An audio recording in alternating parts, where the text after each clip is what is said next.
All right, this is Andrew Rains with Apex Pro. Going to do a little voiceover of Steve Danielson and his Porsche Boxster at Roebling Raceway in Savannah, Georgia. So mainly here we're going to be focused on the Apex unit in the bottom left-hand corner. You can see the reflection of the device on the windshield. And this is about 3 or 4 laps of Steve's video here, so I really appreciate him sending that in. We've also got some other data on the right-hand side of the screen over here that we'll be using in our analysis. But mainly what I want to really project and get out there is how we use the real-time feedback to make actionable steps to improve while we're in the car.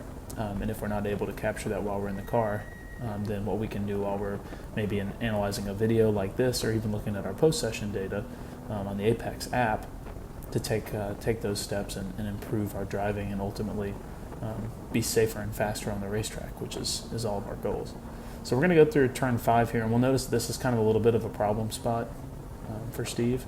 So we'll address that when he gets back there next lap, about what he needs to do a little bit differently. So let's keep our eyes on that display in the bottom left-hand corner here. We're going through turn 7 there, and now we're going to go at turn 8 and 9 onto the front stretch. Long front straightaway here at Roebling Road. Again, we're going to see some red lights when the car's not loaded on the front straightaway, mainly because right now the car's accelerating pretty quickly, but as we go up maybe from 4th to 5th gear, aero starts to become more of a factor. We're going to accelerate slowly.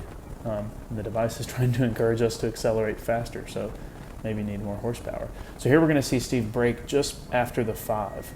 Now watch all those red lights when he starts to turn in here. There are 3 or 4 LEDs just before turn in. So Steve, next lap, what I would recommend is soften your initial brake pressure. Soften it just a little bit, try and roll a little more speed into turn 1. I like the car placement exiting 2. We could possibly get a slightly earlier apex there. This is a tricky corner right here, but we're still seeing a sustained amount of red lights as we turn in. Luckily, they're approaching all blue lights in this case as we get to the apex here.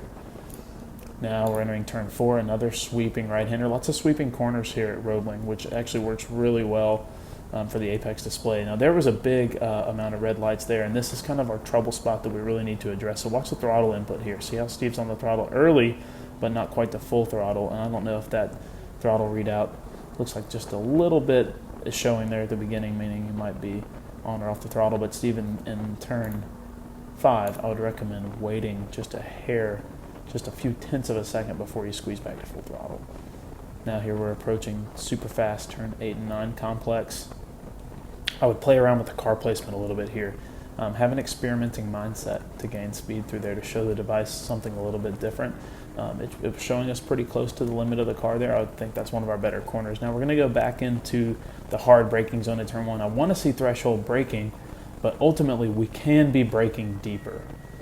You're going to watch Steve bleed back the brake pressure, and then he's at a little bit of a maintenance throttle. Steve, I think you could actually drive it in deeper and push the car a little bit further according to your apex display there. So again, soften that initial brake pressure. Instead of telling yourself brake later, psychologically I think it's a lot more effective to brake in the same place, just a little bit softer. Here we're trying a slightly different approach than last lap, but we're still getting a pretty late apex. I think we could afford to actually early apex a little bit more in turn 3. At the exit of turn 3, since we're kind of staying track right anyway on our entry into 4. That's kind of the common line in there. And then here, again, same thing. Be a little more patient with the car. Don't get that little maintenance throttle. Now go straight to full throttle. Instead of trying to carry just a little bit of maintenance throttle there, what looks like it's happening, and you're having to catch the car there, to me it looks like you're going to 10% throttle, and then you're coming back off of it, and then going back to full throttle. If we were staying, just letting the car and the chassis gather itself up and then going straight to full throttle, I think that would be more effective.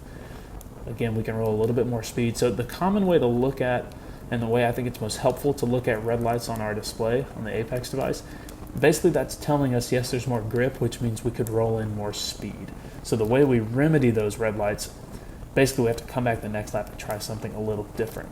So what I would focus on, for Steve, I would focus on braking into turn 1, and I would focus on turn 5. And that's it.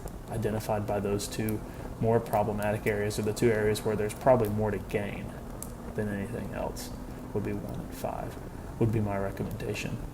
Then after the fact, we should look through the data and come up with some steps for some other places on the track. But very important with data review, we don't want to have too much information. So here I think we could early apex a little bit more again.